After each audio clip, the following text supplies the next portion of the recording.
Hi, this is Cora Stack here. I just wanted to talk about a paper I'm working on at the moment, and from research that I think might be relevant to what's happening in Ireland at the moment. So, around the world, from Ireland to Europe to beyond, democracy is in decline. I have spent years researching why. So this is it's a good time for this research to be being published because of what has come out of the Spoil the Vote campaign. So what I found is deeply concerning. The same systemic patterns are emerging across nations, patterns of coercion, exclusion and institutional failure. These are not isolated problems, they are symptoms of a wider democratic imbalance. My work looks at how these systems evolve, how they fail to protect the vulnerable, and most importantly, what can be done to restore balance and integrity to our democracy. It is serious, evidence-based academic research, well grounded in global patterns, comparative data, and most importantly, lived realities. I'm a scholar, not a whistleblower per se. My research has been recognised internationally, cited in global reports that have described me as a policy influencer of a rare kind because of the breadth and depth of the issues I investigate and the solutions I propose. So my work is now getting global engagement. So because it's this problem that we're having in Ireland, we're probably, I would say we're the worst, if you like, but we're in line with what's the decline in all the other countries. And it's the same patterns of that you can see, and the same things that are causing the failures of our democracy to go into decline. So it's somebody's out there, I am, trying to sort of say, well, what's wrong, why, and what should we do about it?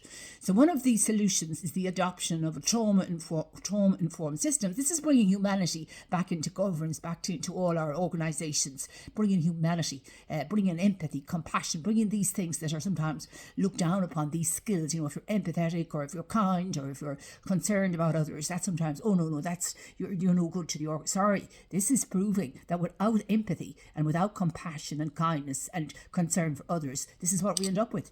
A democracy, a country which many people are saying, talking about what democracy, dictatorship, and using, other worse words, about the state of play in Ireland. Gaslighting, everything's all about gaslighting. That's turning the truth into lies. That's appalling. By the time, the investigation said your truth, their truth is the opposite of your truth. It's like logical oppositional theory applied to your truth. I mean, it's horrendous. One of these solutions is the adoption of what I'm saying is trauma-informed systems at every level of governance, education and justice. Now, this is not there at the moment.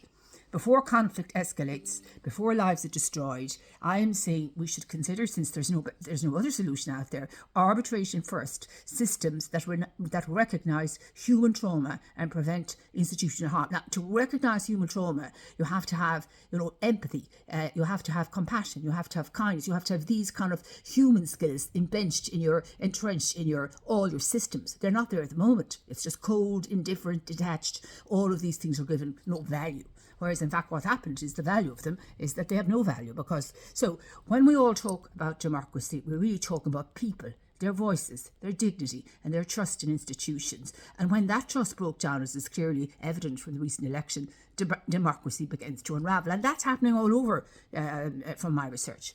I will continue to research, to speak, and to propose solutions because restoring democratic balance is not optional. I think it's essential. I mean, somebody was saying there, one of the lovely contributors were saying we're at zero. I think my research, substantially corroborates what he's saying and what everybody else is saying on this channel, So I do the research, you do the corroboration, and so you're you're all part of the the truth, if you like. But I'm hearing it here, there, and everywhere. And then I investigate it and I try and do the research, and the research is actually saying what you're saying and trying to explain why. And then I'm trying to offer some solutions. So democracy is not just a system; it's a responsibility. So the system that I'm proposing, and I mean, it just means arbitration first. It means that we have trauma focus, not just arbitration.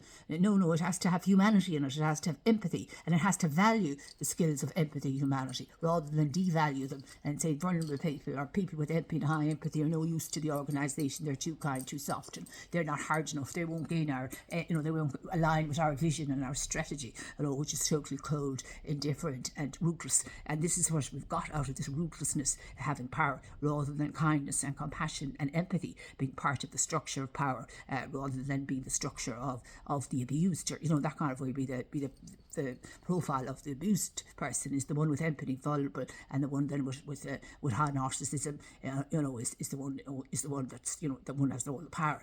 And this is very much part of it too. The narcissistic gaslighting that everybody's talking about during the election campaign, and the spoiled voters thing. We've had enough of the gaslighting, and it's everywhere. I can find it everywhere in the research. Gaslighting everywhere. So the democracy is not just a system; it's a responsibility. So the paper is called. I'm in the middle of it now, so I'm not.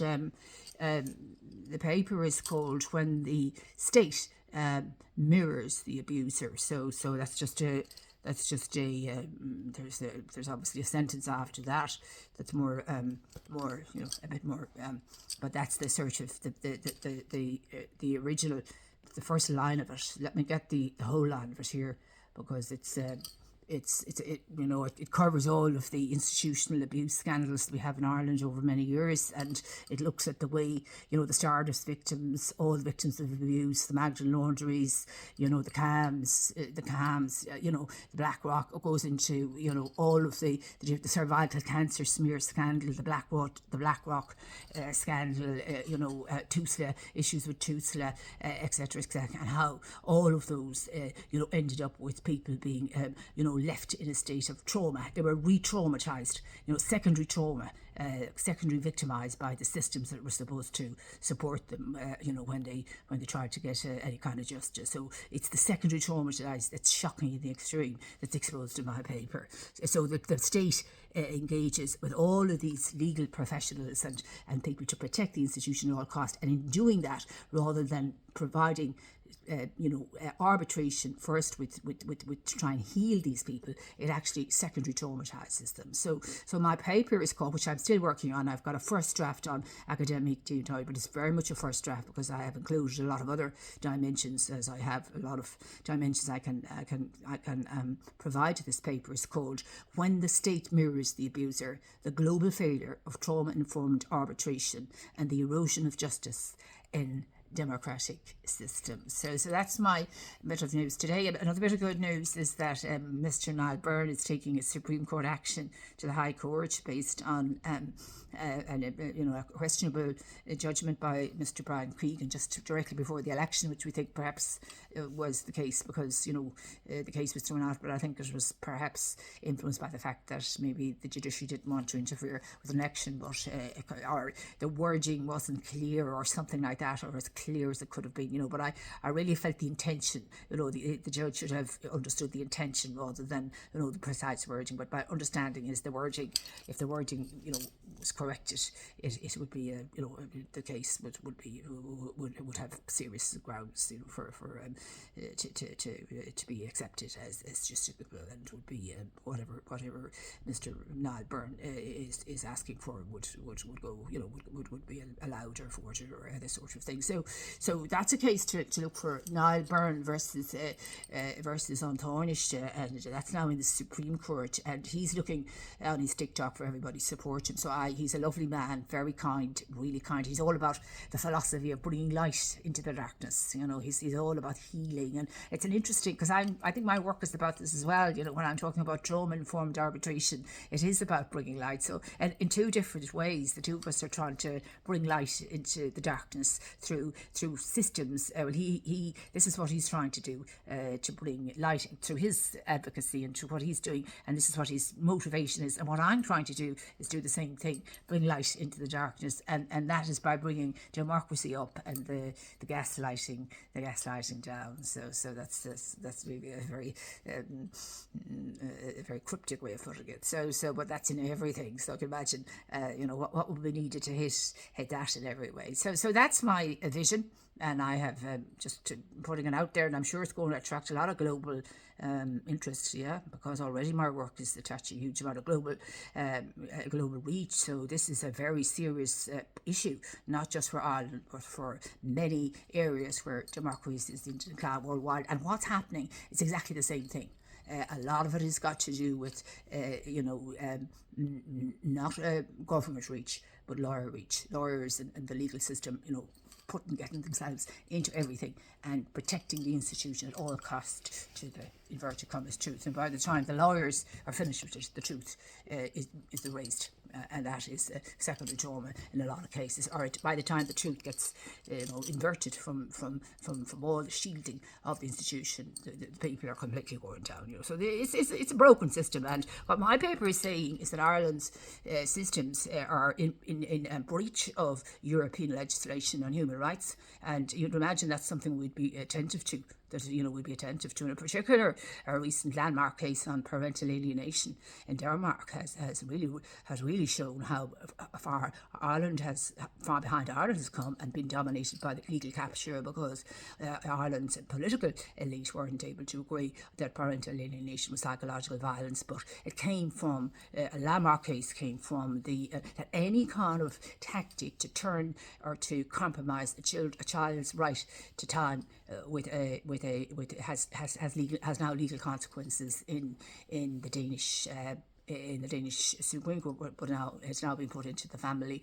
law literature and act. It has been enacted following the Supreme Court decision. So that's because Denmark are following their duty to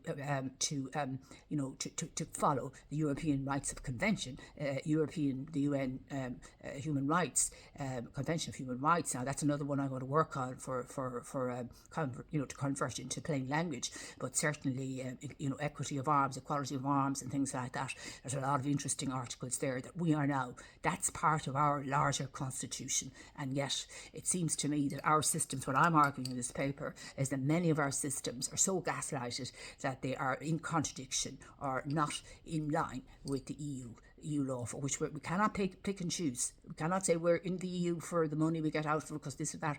We should legally be compliant with EU legislation.